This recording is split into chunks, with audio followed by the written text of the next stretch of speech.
Hey, it's Bernard Nomberg with the Nomberg Law Firm in Birmingham, Alabama. I wanted to take a few minutes and talk about some common Social Security disability myths.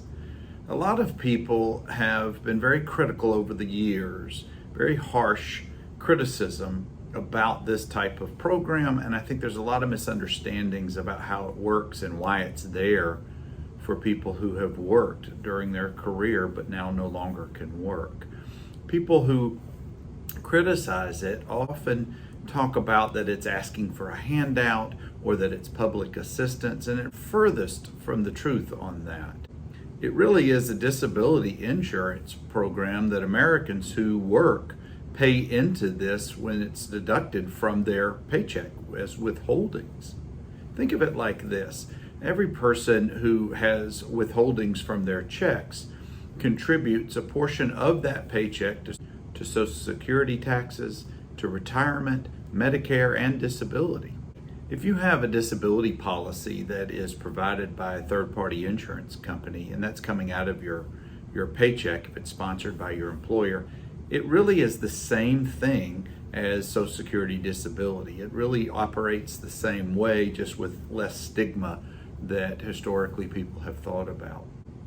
Another common myth is that applying for and receiving Social Security disability benefits is a fraud. It's easy and you just get off of work and you automatically are approved for these monthly benefits.